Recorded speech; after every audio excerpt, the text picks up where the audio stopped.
मेरे को तो मनी नहीं है, इसको मनी है। तो पत्थर और सोन मट्टी एक ही है ज्ञानी के लिए।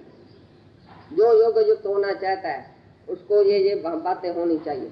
ज्ञान के साथ विज्ञान, और इंद्रियां जीती हुई, और विकार रहित वृत्ति उसकी, और सोन और मट्टी एक समान। ये हुआ योग युक्त पुरुष माना ज्ञानी। और जो पुरुष सुहृदय, मित्र, बैरी, उदासीन, मध्यस्थ, द्वेषी, बंधुगणों में तथा धर्मात्माओं में और पापियों में भी समान भाव वाला है, वह अति श्रेष्ठ है। भाई सब में समान वृत्ति, पापी होवे, पुण्य होवे, पंडित होवे, ज्ञानी होवे, अज्ञानी होवे, वैरी होवे, मित्र होवे, शत्रु होवे, सब में समान वृत्ति। समान माना आत्मा, सबको एक जैसा करके देखे कि ये भी मैं हूँ, ये भी भगवान है। ऐसी एक जैसी वृत्ति रखे, अंदर समान वृत्ति, समान दृष्टि रखे, तो पापी और पुण्य कोई नहीं है मेरे लिए, सब मैं ही तो हूँ। वही श्रेष्ठ पुरुष है। इसलिए उचित है कि जिसका मन और इंद्रियों सहित शरीर जीता हुआ है, ऐसा वासना रहित और संग्रह रहित योगी अकेला ही एकांत स्थान में स्थित हुआ निरंतर आत्मा को परमेश्वर के ध्यान में लगावे। अभी योग कैसे लगावे वो बताता है। पहले बोला मन और इंद्रियां वश में करे। मन बाहर नहीं दौड़े, इंद्रियां बाहर नहीं दौड़े किसी रस में। मन और इंद्रियां वश में करके वासना रहित पुरुष, वासना कहाँ भी नहीं उसकी भटके, ऐसा पुरुष एकांत में बैठे, अपनी आत्मा का परमात्मा से ध्यान करे। माना आत्मा परमात्मा को एक करे, माना अंदर में कोई ख्याल नहीं, कोई वासना नहीं, कोई इंद्रियों का रस नहीं, इंद्रियां जीते, मन जीते, और अंदर कोई रस नहीं, कोई वासना नहीं होवे। ऐसा योगी एकांत में बैठ के संग्रह रहित, कुछ भी इकट्ठा नहीं करे। इकट्ठा करेगा तो उसमें भी मन जाएगा। संग्रह माने इकट्ठा करना, मैं पैसा इकट्ठा करता हूँ, मैं सोन इकट्ठा करता हूँ, मैं चांदी इकट्ठा करता हूँ, तो उसमें भी मन जाएगा।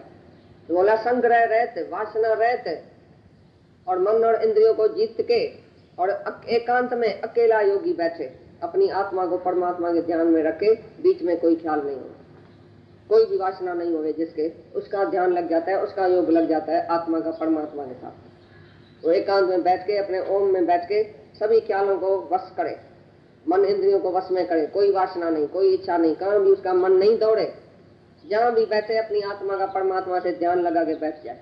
बस संसार है ही नहीं, कोई वासना नहीं है, कहाँ भी इंद्रियां नहीं दौड़ती है, कोई मेरे लिए नहीं है, दुनिया में द्वैत नहीं है, कोई संसार नहीं है। आत्मा और परमात्मा का ध्यान करे, जहाँ भी बैठे एकांत में अपनी आत्मा को परमात्मा से लगा देवे योग में, माना बीच में कोई ख्याल नहीं है, दूसरा ख्याल नहीं।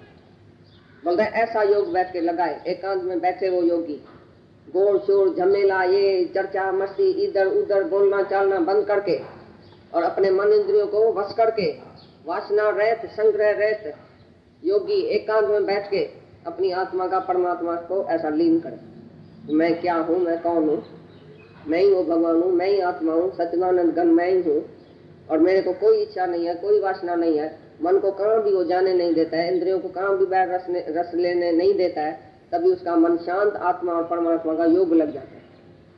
भाई योगी ऐसा शुरू करे योग। कैसे कि शुद्ध भूमि में कुशा, मृगछाला और वस्त्र हैं, ऊपरोपरि जिसके ऐसे अपने आसन को न अति ऊंचा और न अति नीचा स्थिर स्थापन करके, और उस आसन पर बैठकर तथा मन को एकाग्र करके चित्त और इंद्रियों की क्रियाओं को वश में किया हुआ अंतःकरण की शुद्धि के लिए योग का अभ्यास करें। भाई कैसा योग करे, जहाँ भी बैठे। तुमने देखा है, तुम दूसरे की चादर पर बैठता है, दूसरे की कुर्सी पर बैठता है, दूसरे की ऐसा, तो भी तुम्हारा मन चंचल होता है। समझो आज तुम एक जगह बैठा, कल तुमको दूसरी कुर्सी मिलेगी तो मन चंचल होएगा।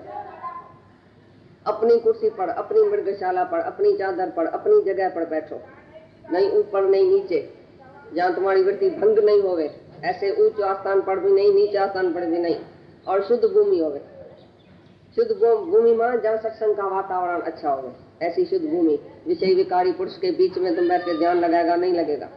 उसी से थोड़ा जास्ती दूर होके अपने किसी गैलरी में, किसी शुद्ध भूमि में कोई ऐसा आस्थान बनाए जहाँ संसारी वार्तालाप, संसारी व्यवहार, संसारी जो है वो वाइब्रेशंस नहीं होवे। ऐसे शुद्ध भूमि में कुछ टाइम बैठे शांत होके, बगीचे में चला जाए, काम एकांत में जाके बैठे, किसी बालकनी में जाके बैठे।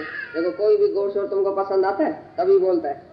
एकांत में थोड़ा टाइम बैठे और अपने मन को ध्यान रखे, वे किधर मन हमारा जाता है। ऐसी मृदशाला पर बैठे जो तुम्हारा मन ही नहीं चले, मैं किधर बैठूं, ये तो इसकी चादर है, ये तो इसकी कुर्सी है, ये तो इसका ये है। ऐसा एक आस्थान बना के बैठ जाए जहाँ उसका काम भी हो। सिर जो है ऐसा ऊंचा करे, ऐसा भी बोलेगा।